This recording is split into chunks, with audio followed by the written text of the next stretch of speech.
Welcome to the Energy Hack Podcast, where we explore the dynamics of the downstream and the midstream energy sector. I am your host, Dami Ajayi. Today we have a special episode where we are having a roundtable with special guests with me.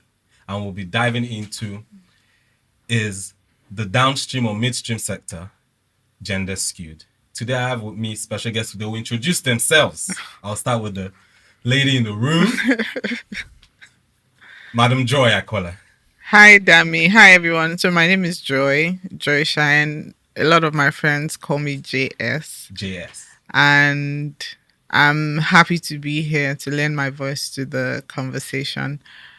Is it gender skewed or not? I'm sure that question will come back to me. I'll just hand over to Emeka. Nnamdi. Nnamdi. It's fine. Even my brother's name is Emeka, so that works perfect. Hi, my name is Nnamdi Okonkwo. I'm a retail operations manager for Eternal PLC. We currently run over 84 retail outlets in Nigeria, over 20 states in Nigeria. So I kind of manage the end-to-end operations for all the retail outlets in Nigeria. So I'm happy to be here. Amazing. It's good to have you. To lend my voice to this conversation. And hi everyone. My name is Olagoke Kuye. I'm a lawyer. I work with the Tier 1 law firm, Alikwana Ibodi. Sometimes people call it ALN, but we are ANL.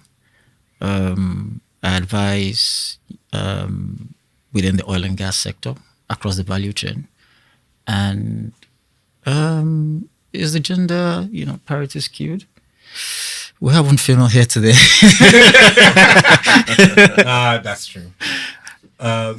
Jess, you didn't give me full introduction. Exactly. Yeah. Okay, so they bullied you into it. What I usually tell people is that I sell gas because I think it's the easiest thing for people to latch on and understand. So I manage a retail outlet where I sell gas to end users. Before that, I used to help people come into the industry. So a lot of people want to come into the LPG space. They don't know where to start. They don't understand the market. And I kind of handhold them and bring them on board. I used to do that a lot of times until I decided that it was time to get my hands dirty. So I do that on one hand, on one cap. In another category or platform, I coordinate a network. We like to call ourselves a network, not an association. And that network is called Women in LPG. Women in LPG is a network that we have three very broad goals. We want to attract more women to the LPG industry for very obvious reasons. Domestic cooking accounts for over 70% of LPG used. But we find that in rooms where discussions are being had about LPG, you don't find women in such rooms. So one of the first things we want to do is correct that anomaly. The other thing we want to do is to retain the women we already have. We find that when we struggle to get women in, after some time, they tend to leave for reasons that we can say there's a lack of mentorship. So they need help, they need guidance, and they don't know where to turn to or who to look to. So we want to be that community where women can find the help, the inspiration, the tools they need to perform better. We also want to advocate for LPG, whether it's the government, it's the state level, federal levels. A lot of times we find that I was speaking to a couple of people today and I told them that I haven't seen a country where LPG succeeded and the government was not involved one way or the other. Whether you want to look at India, you want to look at Indonesia, Brazil, the government actually had to pull their sleeves up and get in the business. So we advocate for the safe use for LPG. And I would just say that the last time we went into the streets, which was just last month, we found that women who we thought we were going to give them cylinders to help with the conversion, but we found out that they already had cylinders. Yeah. So they said they didn't have money. They didn't have money to buy the LPG, so they had jettisoned their cylinders and were now moving to firewood, which is a very stark indicator of an impending problem. It's one thing for us to say, okay, for each person to convert for purpose of this conversation is going to cost 30,000 naira to buy you a cylinder and a burner. And we know that if we invest 30,000 naira, we would move you over to the clean fuel side. It's another thing for us to go and find out that you actually have these, you have the cylinder, you have the burner, but you're not going to use it, even though you understand that firewood is bad for your health. So we want to be that voice for advocacy, whether it's to the public sector or to the private sector. Thank you. I'm going to call you JS. We're friends. That's fine. You mentioned, Goke, that here already there's 3 against 1. However, you see, we had women that were coming, but they couldn't make it, unfortunately. But you can see as she gave that expression, she has taken over all of us to join together. So we have a powerful woman here, so don't worry about it. She can handle her own very well. I agree with you. You agree? I agree with you. So based on the fact that you've spoken, I will let you speak in the middle of this next question, which is the same question. Do you think it's balanced, Nnamdi? Thank you. Answer honestly. I'll try to be very honest. Honestly, right now, it might not seem balanced, but I think it was worse before. You think it was balanced before? It was not balanced at all before. So what was more? What was less? We had more males than females. Okay. But right now, I think, there's been progress. But you still have more males than females. Yes. We might still have more males than females. But the fact is that there's been progress coming along from where we came. So I've been in industry now for 10 years plus now. Yes. And when I came in, I knew that there were more males than female. But right now, I can see that there are also a lot of females who are also doing, maybe say, more powerful things than even the males. So there are some sectors in the downstream where women have set their foot and they have, done so well there. In places like commercial sales, Okay. you find women doing better. In places like finance, in the downstream, you find women doing better. In places like risk, audit, compliance, you find the women playing far more in that space.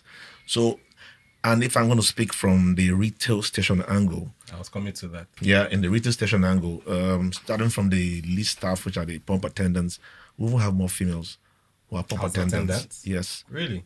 We're trying to encourage to have more females as attendants. That's interesting. Then you go to the back room, the cashiers. Most of the cashiers in the stations are females. And we also have station managers who are also females. So I was going to ask you on that, right? Station managers. Yeah. Just on top of it, what's the percentage of? Because yes, it's good to have attendants, right? But in that managerial position for your retail outlets, what would you say the percentage is? Currently is low. I would say maybe like 10% for every 100 retail outlet, we can like 10 female Okay, 10 females. Okay, managers. But there's a reason for that. I'm listening. There's a We are reason for that. listening. There's a reason for that. The job itself is the timing, the operations of being a station manager is very tedious and it might not favor the women folk in the fact that you have to open very early and you have to close very late. And then you have to control a whole lot in terms of cash, in terms of the operation, the product itself, are very volatile products in the retail space. Are you saying the women, they most of them don't want to do it? They don't find it very attractive. So they don't find it attractive enough. Sort of. They don't find it very attractive So they because they move away from there. Yeah, they want to. But some of them, we have seen females who, speaking sincerely, currently in my organization, I would say that the best station manager we have today is a female. Really? Yeah, she's a female. That should be announced. So it's something that we try to encourage. Okay. If I sit in the room and I have to interview station managers, I would say I want a female station manager first before I even talk to the guy. I'll come back to you. Yes, he said something. He mentioned roles. You don't think they are cliche, do you? Because every role that I'm hearing from him is What? I've heard it before. Finance, cashier, if you want to put it HR, these are normally, whether it's in our industry or anything, but in downstream, it's normal. You don't think that's for me? The way that I would look at it is to say that the way that an unconscious bias creeps up, even in the way that we apportion roles, it's very easy for you to say a woman can't do it. So I understand what he's saying. The question is, how many women have come up and that you have had to say, or the women have failed in those roles? Do we have statistics to say, or women have not performed very well in these roles? Do we have data that speaks to that? Do we have data that speaks otherwise? Otherwise, we would just be having this conversation for the purpose of having it. And it doesn't really have so much to do with the downstream sector. In any sector, I think the oil and gas industry as a whole is kind of, when it comes to statistics with the gender diversity, you find that you don't have data as readily available as you should. And a lot of times we hear of, I'll give an example, someone whose immediate boss told her that, you're not fit for this role because you're a woman. So people just assume that because you're a woman, you're weaker. You should be home at a certain time of the day. You should, certain things, they just make assumptions, forgetting the fact that if you were living in the Western world, women work shifts 10 to 2 a.m., depending on what the economy or what the industry would allocate to you. So there's an African thing, there's a Nigerian thing, but there's also an industry thing when it comes to understanding that roles are roles. If you look at the banking industry today, for example, the top 5 banks have female-led CEOs. Yes. So at some point, someone would have thought that you can't have a woman do that. But here we are in 2024.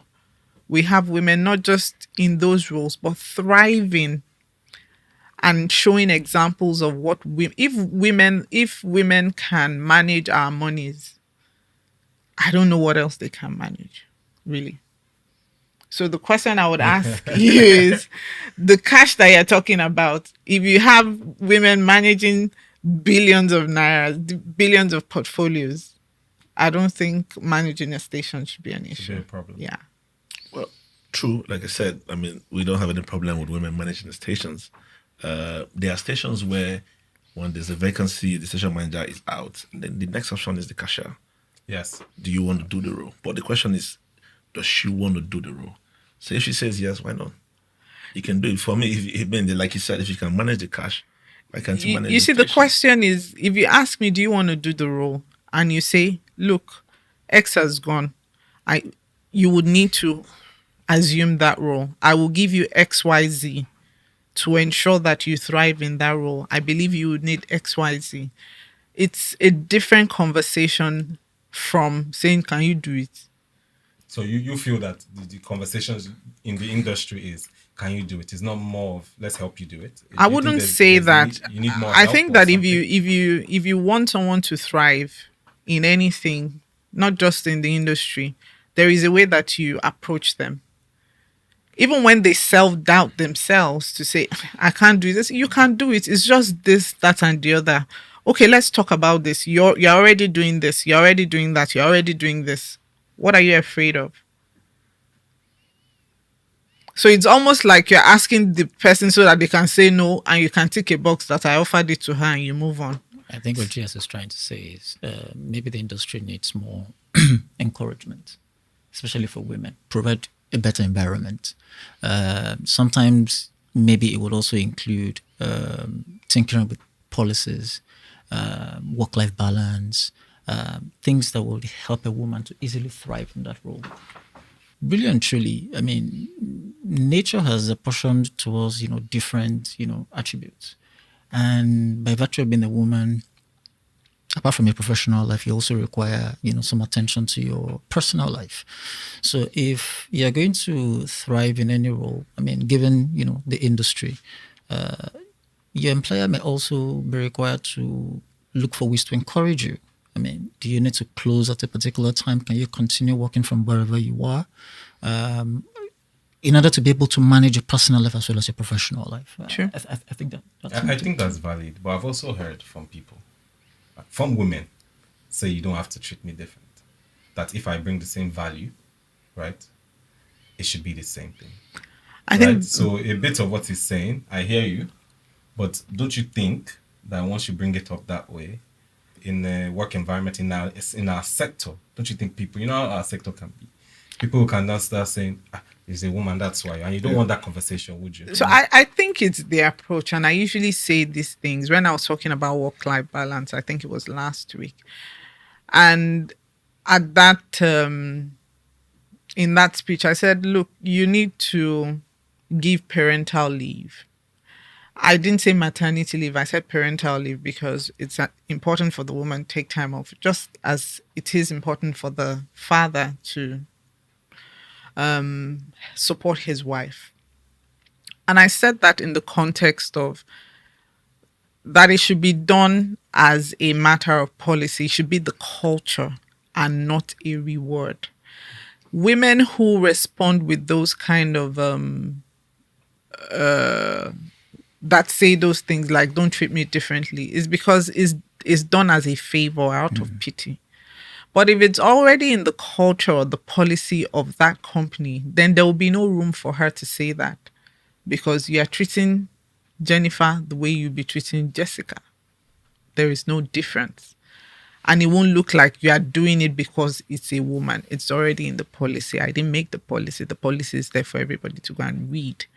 So the question we should ask ourselves is, do we have it as a culture?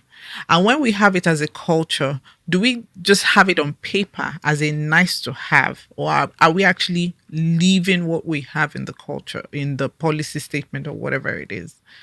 So I think we need to also, think along those lines. Having policies now, but actually walking the talk of the policies.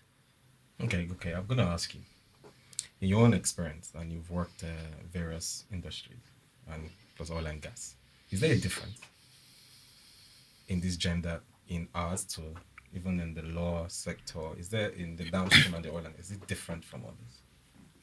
Or is the gap, if it's different, is there a large gap?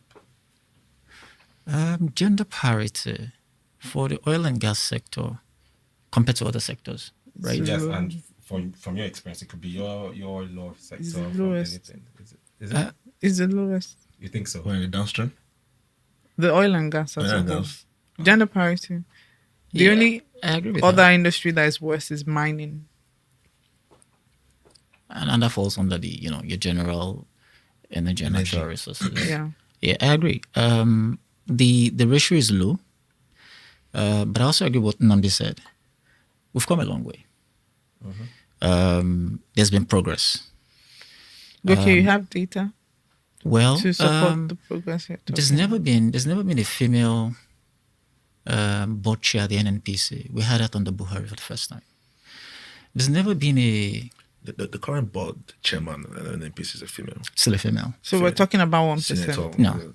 No, it's not 1%. It's not as 1%, right? I would say it's not. I'm saying we've come a long way. Yeah. That's the point I'm trying to make. Are we there yet? No.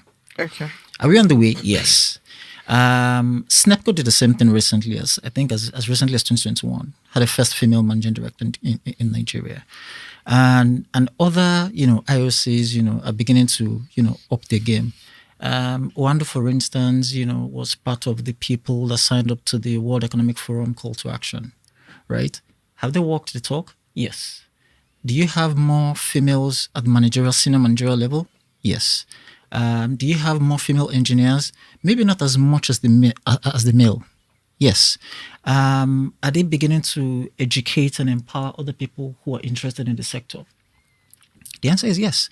I think sometime around 2019, some of the female engineers, went to a particular school on the island, and they engaged, students, especially the females, who are interested or maybe interested in, science, technology, engineering, and the mathematics, with a view to eventually, getting into the oil and gas space. So again, we're not there yet, but I think we're taking the right steps.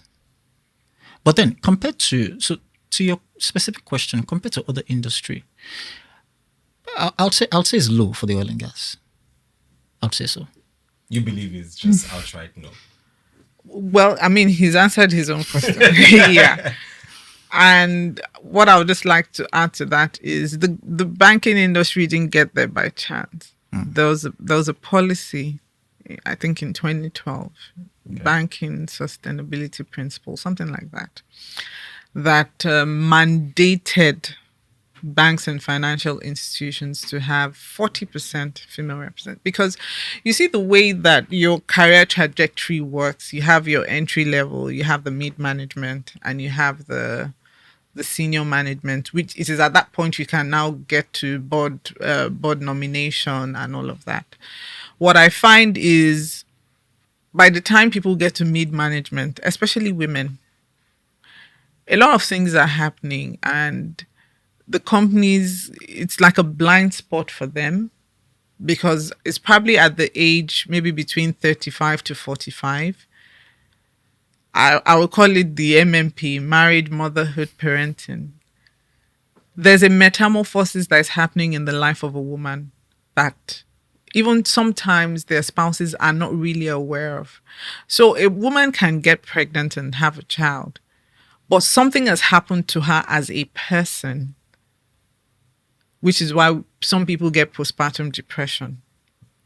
Something has happened to her, changed her from the inside, that if you're not paying attention, you would not notice. So don't forget, she's doing this while she was on maternity leave. She couldn't just disappear from work because she has to be there before somebody will come and take her work, or before they say the role is redundant.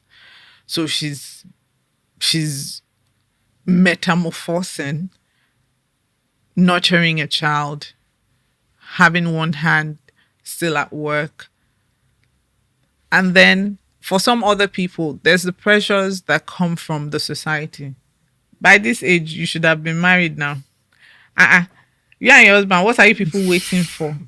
You see those very quote and unquote uncouth and innocent remarks. You don't know how far reaching they can be, because you don't understand what that person is struggling with. She might have just had a miscarriage. You don't know. She might be trying to get married. Her parents are breathing down her neck. You don't know. So all of these things are happening, and she's still working. And she probably has one boss that is telling her, you are a woman, you can't do this.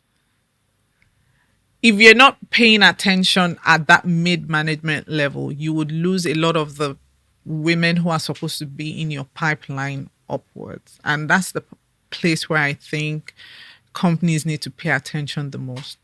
So as much as you would do parental leave, flexibility, I think therapy is something that businesses should start to consider. So that companies should have sessions, don't just despise people. Exactly. So if you think you're struggling at home or with life generally, you are in debt. A lot of people are in debt. You are in debt. You want to talk to somebody. We have partnership with this. Feel free to pick anyone.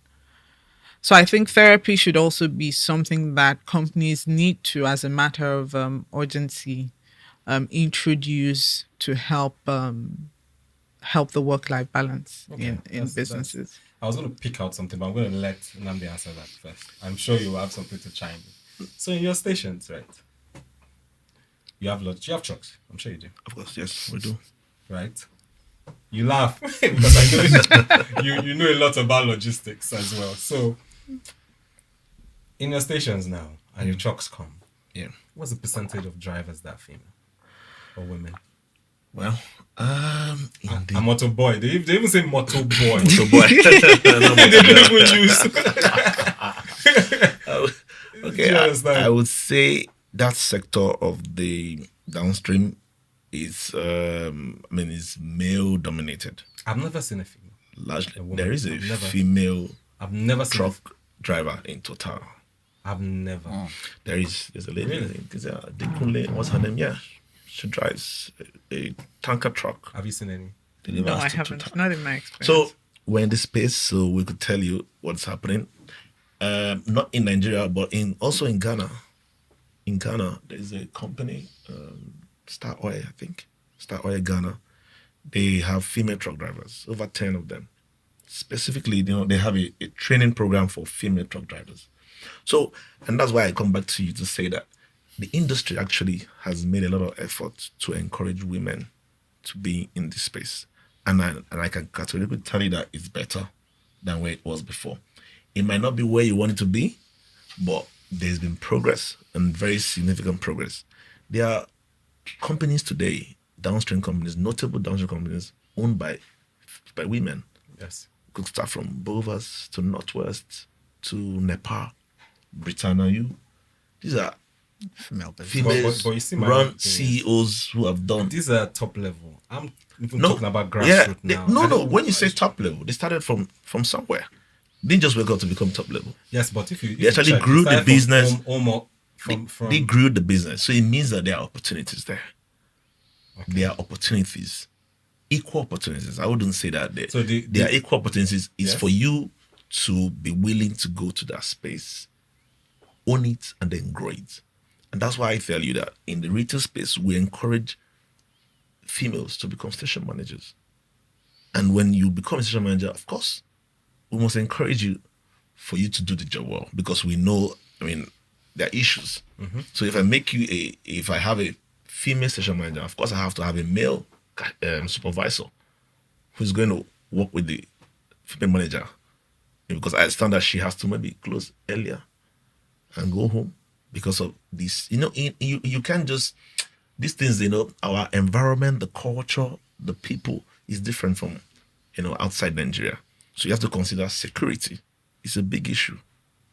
Because, there are times when you are exposed to some sort of insecurity. You have to consider all of that in making some certain decisions. Unlike outside there where, people can walk around the clock. In Nigeria, it's not that easy to walk around the clock. So you have to give considerations to these female station managers to be able to succeed in that role. So, back to your question about the truck drivers. Of course, the truck drivers are male dominated, but I know that there are efforts being made for us to turn that around. I would even advocate that, because these Which male effort drivers. you go to the depot now. Yeah. Like I want it to be as factual as possible. Yeah. You go to the depot. Yes. You mentioned security. You mentioned everything. Is it that easy to? It's not about policy now. It's about what you see. Is it going to be an easy space? Like to easily. If you do that as a company, that's your company, right? Your company Yes. does that. Yeah. You don't control the temperature elsewhere. Yeah. Do you understand? Like Which is why policy is important. So the policy. If there's a from policy- governmental standpoint. Yeah, or a regulatory standpoint to say all companies, as a matter of compliance, must. So even though you would have the people who actually want to do it because they believe in it, you now have, in addition to them, some that would do it as a matter of compliance. We can talk about the motive for doing it, but at least they would be complying and we would have more women in the pipeline. Compliance is you. They're the ones to draft it. The person to draft it is here. In terms of compliance, I agree with JS. Can I call you JS? Yeah, sure. I agree with that. Family now.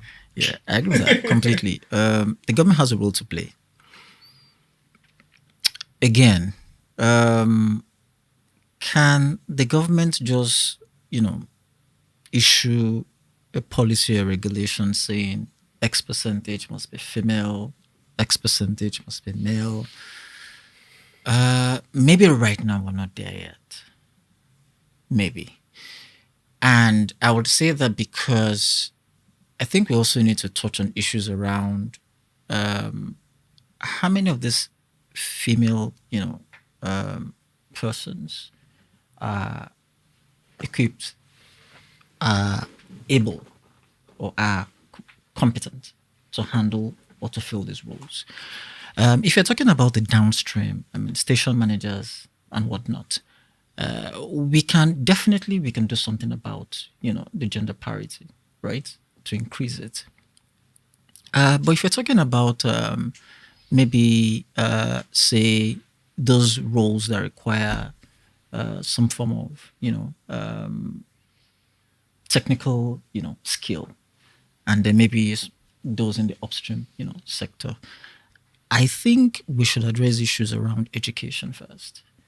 Try and see how many of these women we can pull into the sector, which underscores the STEM drive, Okay. to encourage more women to do science related courses, to go into the sector, hopefully to end in the oil and gas sector. Maybe when we then do that, we can then begin to empower them, and then we can start talking about employment issues, right? For the banking sector, I agree. They've morphed into where they are currently, where you have more women, holding, positions. Can we have the same thing in the oil and gas sector? Yes. Do we? No. Maybe another issue around it will be finance related in terms of ownership, of oil and gas entities. Again, gender parity issues. The percentage is quite low because it's a capital intensive sector. You probably will not have as many women as possible owing to finance issues. But there are more women in banks. Well, do they I'm own just those saying. banks? That's the question. Yeah, but I mean, we have the national, gender policy 2016, which has been renewed again for another 5 years. Yes, it applies majorly to the government, which is like a policy around hire more women, put more women into positions and all of that, don't discriminate on the basis of gender. Can it cascade to the private sector, which is where we actually, are focused on? It could. Do I subscribe to it? Yes. But again, is the will there to do it? I'm not sure we're there yet. Okay. So I'm going to ask everyone to give their last words, but I'm going to ask one more question. And I know that you're the only woman here, so it's only right. And based on your experience, actually, because you work with a lot of women in LPG.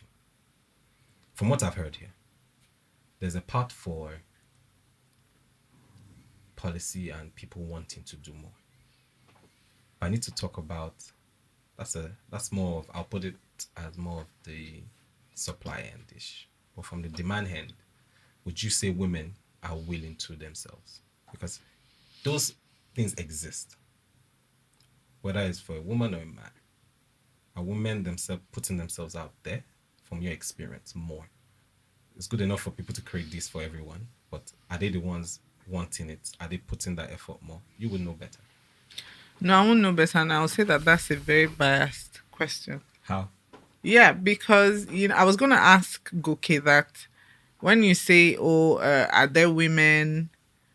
The question is, do you have any evidence that speaks otherwise? Why are we not asking, are there men? Are they qualified? Are they in STEM?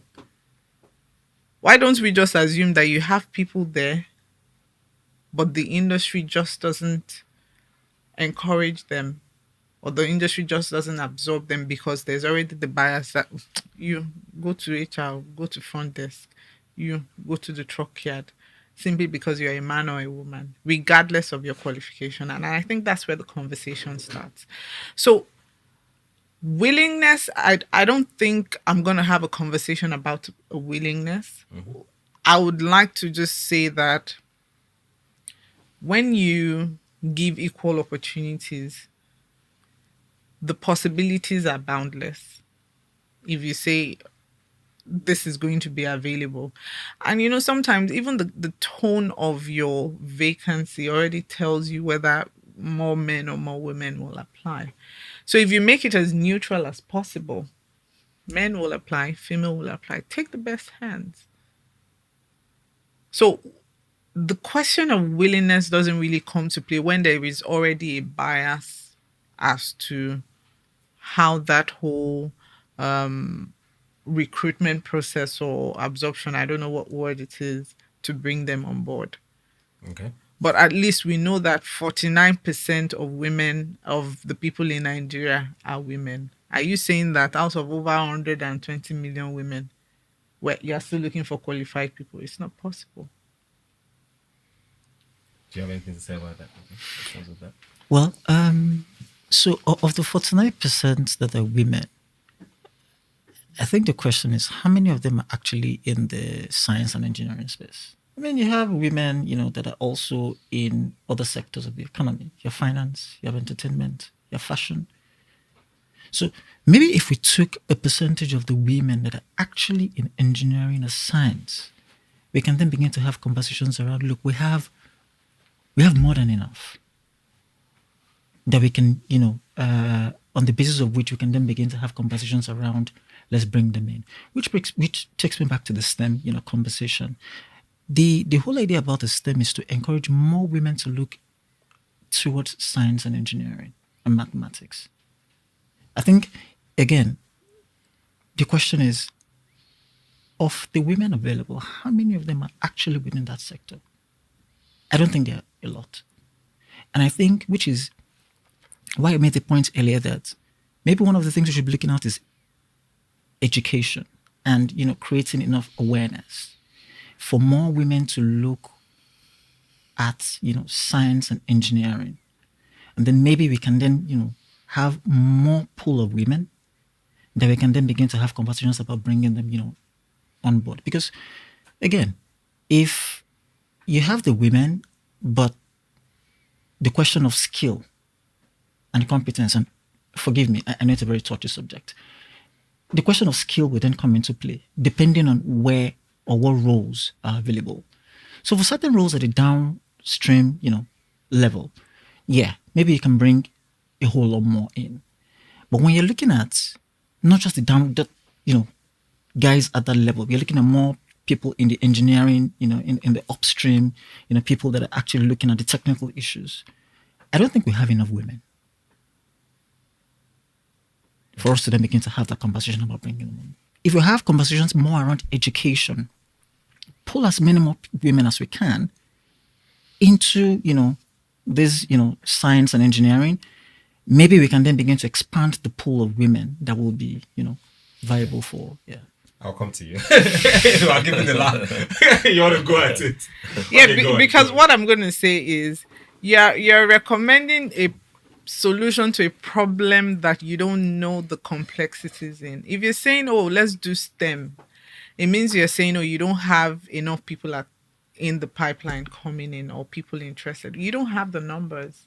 So you don't know if it is a pipeline problem in which STEM can speak to it, or you actually have a problem in their career growth, in the trajectory. You already have people that are there, but they're leaving before they even get considered for board nomination or any of those things that are happening. So the question we now begin to ask ourselves is, in the absence of any qualitative data that can say X percent is this or X percent is that, if we say that we have women that are already in the system, but they're leaving. Because if you look at a lot of the things we borrow from the Western world today, whether it's plastic surgery, fashion, all of those things, the only thing you can see is that these industries have representation. Everybody sees this person, they want to look like this person, they want to dress like this person. It doesn't even really matter whether you're enlightened or you're not enlightened, or you're rich or you're poor. When is Christmas Day or Salah Day, everybody at their own economic level will look fly in whatever attires they come, because that's what they see on social media. So the question we can then begin to ask ourselves is, in the oil and gas space, in the energy space, how much representation do we have as women that you can look up to say, I want to be like her? I want to be like her. If all of those women are falling off the pipeline before they get to the top, then you need to look at what's happening between entry level and the board management. Because if you don't correct that, no matter how many people you are bringing in through STEM, they're not going to get so far if you don't correct the problem that is affecting the growth. You cannot prescribe a solution for a problem that you don't have the dimensions for. Yeah. Okay, thank you. Your last word. My last words. I create 2 words. Well, I think I would want to buttress more of what Goke has said. Yes, we may not have the data, like you say, correct data, but we can be more factual. So let's take it back to when we're growing up. When we say, oh, what do you want to be when you grow up? Most guys say, I want to be an engineer. Most women say, I want to be a banker. So, and then I go back to my university days. I went to Futo, for instance, did engineering. In my department, we had like 700 guys and maybe like 3 or 4 females. So, Futo is a federal university of technology. So it's in technology. It's 5 years. So already that 5 years is a ton of plenty females. They want to run away. Most females are not in the science department. They're more into maybe admin, banking and finance and all of that. So you would also see that in this it plays down to the industry. The females in the downstream have succeeded in becoming good financial managers. They have become good sales managers, but they might not be found in the operation part. So if you go down to the depot or to the refineries where people get their hands dirty and all of that, where you need skill as an engineer, either as a production engineer or electrical engineer or mechanical engineer, you would not find a lot of females in that space. So the opportunities are there, no doubt. And companies just like ours are encouraging females to, come to this space. But how many females are actually available or even willing to be in that space? So, minding that, this downstream industry is science-based, is largely science-based and engineering-based. So, you have few things to play. The back end is where you have the people in finance. So, and then the people in the front are mostly engineers. So you know more of the guys. But if you go back end to the admin building, inside the building, you discover that there are a whole lot of females playing, in big managerial roles, commercial sales, finance managers, head of audits, HR. They are there. They are there. So I would conclude by saying that there's an opportunity, an equal opportunity for both male and female in the industry. It's not a matter of the females being willing to be in that space. And companies are actually encouraging, or even want to see more females play in this space, because we've seen a lot of males.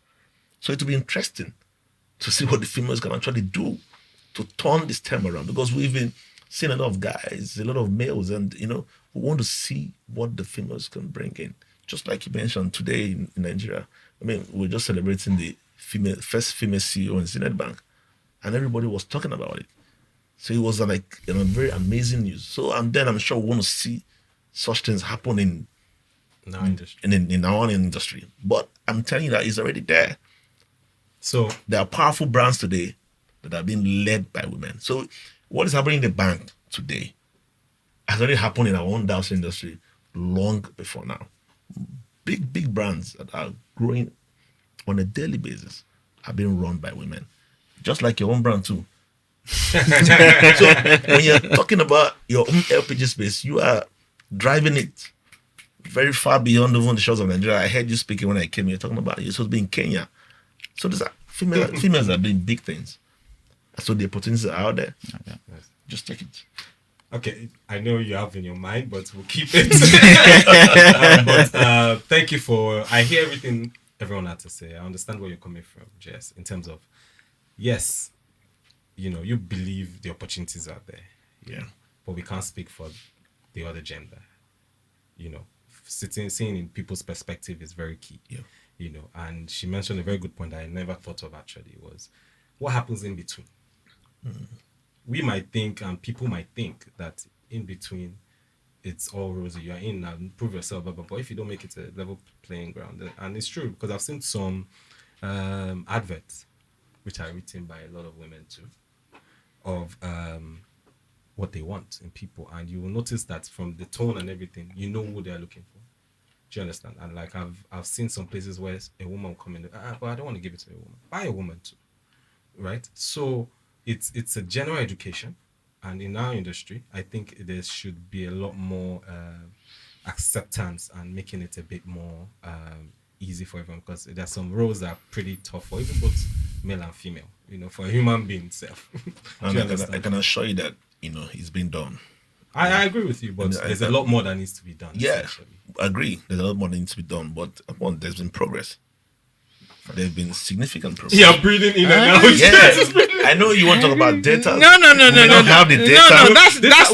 No, we've searched all the data. We don't have the data. That's not what I'm even. But realistically, what I'm factually, even gonna say is a lot of people attribute engineering to strength. It's a man's work. I studied mechanical engineering. I don't look it. And in 2024, it's really your innovation that is being called to the, not really your physical strength. No, it's not. Now that education needs to go beyond the walls of this room, so people can understand. It's not really about whether you're a man or is an engineer. And I'm thinking, is an engineer, and then what? That's true. No, Exactly. I think it speaks more to the women. If you have that kind of mindset, that it's not a function of strength. Yes. Then let's have more women in there. That's it. That's it. I think that's the So bottom line. you see, education. You see, it's Let's not have more really women in the there. woman's decision to be in there. If you have someone who is biased at the gate, you're not gonna go past No, that it's true. gate. You can't say except You can't say, but You're not gonna go past that gate because the person already thinks a woman cannot do this job. I've seen that in the okay. So let me ask. I've you, actually so seen that. What do you before. think that the organization should do? Women are thinking that just The thing Growing up. about bias is there is a lot of education that needs to be done. People have unconscious biases. True. So they have That's it, true. they don't know that they have it. Yes. If you're a leader who is paying attention to your colleagues or your work environment, and you hear some people speak, you will know they have biases, and then you can't put them within certain roles. Is either you have a reorientation that gets them to where you want to get them, so that everybody is open-minded. But if you have people who have biases at the gate, people won't go past. The people that will tell you that you can't do this job, you are a woman. They don't care whether you finish with first class or where you went to. So tell me, how many STEM women are going to go past such an individual? Can I say something very quickly? Now, I agree with JS. You've been agreeing with I agree with her. But I'm going to say something. So we're talking about people, gatekeepers, who have biases, right? I think we should focus more on the players, the women, in fact. Regardless of the bias, can you put yourself forward? Again, Sheryl Sandberg said something. Lean in. Ask for it. Raise your hand up, right? You won't be able to do that if you don't have the qualification, if you don't have the skill. No, but If okay, people we're want talking someone to about say qualified people here. We've moved past whether you don't or you don't have it. We're talking about So qualified what she's people saying in the is- room. I hear you too, but I'm trying to Yeah, get if- it from both sides. So what he's saying is whether they raise up their hands or not. Of course, this is from your opinion. And your Yeah. opinion, right? They raise up their hands or not, right? They can't pass the gatekeeper, so you won't even know whether they did or not, essentially, because they didn't pass through the first. in this case now, who is the gatekeeper? The organization. The organization. Yeah, the people so who different- represent the organizations, which and is then- why there has to be a lot of So- reorientation so about if I hear biases, you- both conscious and unconscious So ones. if I hear you clearly, it's beyond the organization now. The society has to play itself a big role in But trying some to sectors, as which we've reorientate. mentioned, have done it. So why? No, what why haven't sector? they done it? No, you need to compare apple with apple. Don't compare apple or orange. the banking industry that you want to mention that you said they have done it. I said, while growing up, what did you hear the ladies say they want to be? Many of them say they want to be bankers, and they are in the bank. So now, I said we also are celebrating Zenith Bank for having a female CEO. And I'm saying that years back, we've had female CEOs in the downstream. So what is happening in the bank today? It has happened in the downstream years ago. So I think it's more like, if I hear what you're saying, society has to reorientate the people, both the male and female. Yeah, Yeah. mostly the male actually. What? Okay. So, but I always think that you also need to orientate the female to know that engineering is not about power or muscle. It's about brain work. It's more about brain work. So when you have the opportunity to go to school, you shouldn't say, "Oh, I don't want to be an engineer." Engineers are, they're always under the sun, or they're always doing this. They have They're to always do dirty. They're always dirty. Has to do with both and not and all of that. No, chemical engineering. There are lots of botanical. No, I can't do that. Can I ask a question? Yes.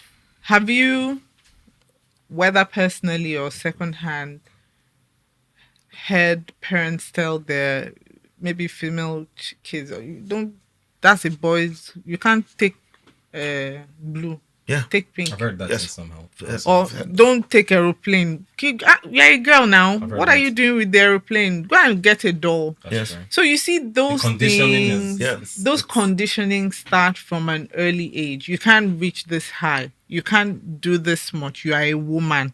Your role is to nurture.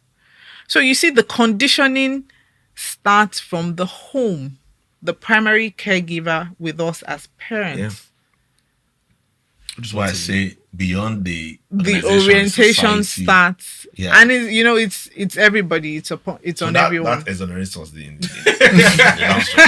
Okay. I haven't said that. So I would like to thank everyone. If not, we could continue this conversation Yes, into yes. many angles and many dynamics. Yeah. But I think the main point is, which I hear is, everyone, every sector needs to reorientate themselves Yeah. and get on board to make the level, the playing field Level. Because at the More moment balanced, yes. we hear a lot of it's not Yes. balanced enough.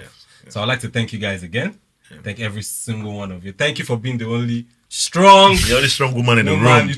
You took on everybody. Thank you very much, and thank you to the listeners. We'll see you on another episode of the Energy Hack podcast. Thank you. Thank you. Thanks for having us. Thank you. Thanks. Thank you. Thank you. Thank you. Thank you, Chief.